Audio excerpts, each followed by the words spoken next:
अमरावती शहरात जोरदार पाऊस झालाय। पावसामुळे अनेक ठिकाणी झाडं पडलेली आहेत। झाडं पडल्यानं रस्ते वाहतुकीला अडथळा निर्माण झालाय। अनेक घरांची छप्परही उडून गेली आहेत। अमरावती शहरात वादळी वाऱ्यासह जोरदार पाऊस झाला। वादळी वाऱ्यासह झालेल्या पावसामुळे अमरावती शहरातील प्रत्येक प्रमुख रस्त्यावर मोठ्या प्रमाणात झाडं उन्मळून पडली।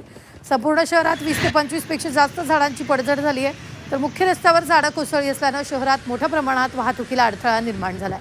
सुदैवाने यामध्ये कोणतीही जीवितहानी झाली नसली तरी झाडं पडली असल्यानं अनेक ठिकाणी वाहतूक कोंडी झाली असल्याची माहिती आहे। दरम्यान शहरातील अनेक घरांवरील छप्पर उडून गेली असून अनेकांचा संसार उघड्यावर आला। तर याचाच आढावा घेतलाय आमचे प्रतिनिधी अनिरुद्ध दवाळे यांनी।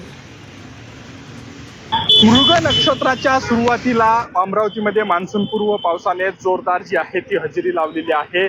अमरावती शहरात अर्धा तास जवळजवळ धुवाधार पाऊस जो आहे तो वादळी वाऱ्यासह झालेला आहे आणि त्यामुळे अमरावतीच्या मुख्य रस्त्यांवरती जे आहे ते प्रत्येक मुख्य रस्त्यांवर अनेक झाडं जी आहे ती उन्मळून पडलेली आहे आणि त्याच्यामुळं मोठा फटका वाहतुकीला जो आहे तो बसल्याचं इथं पाहायला मिळत आहे। सध्या जर पाहिलं तर सध्या अमरावतीच्या जिल्हाधिकारी कार्यालय परिसराच्या मुख्य प्रवेशद्वारावर मी आहे आणि या मुख्य प्रवेशद्वारावर एक झाड जे आहे ते पडलेलं आहे आणि दुसऱ्या बाजूने जर पाहिलं तर दुसरं झाड पडलेलं आहे। त्यामुळे मोठ्या प्रमाणात वाहतुकीचा कोंडी जी आहे ती संपूर्ण अमरावती शहरामध्ये झाल्याचं पाहायला मिळत आहे। कारण अमरावतीच्या प्रत्येक मुख्य रस्त्यावर जे आहे ते झाडं उन्मळून पडलेले आहेत।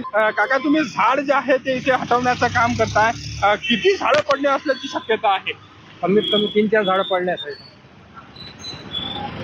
आणि एवढा आवाजून एवढं आलं की म्हणजे असं, आणि जसं झाड पडलं तर तो एक गाडी दबली असती खाली, तर ते निघून गेली म्हणून जीव वाचला। तरी मोठ्या प्रमाणात जी आहे ती वृक्षांची हानी शहरामध्ये झाल्याचं इथं पाहायला मिळत आहे। व्हिडिओ जर्नलिस्ट सागर तायडे स्वामी, अनिरुद्ध दवाडे, झी मीडिया, अमरावती।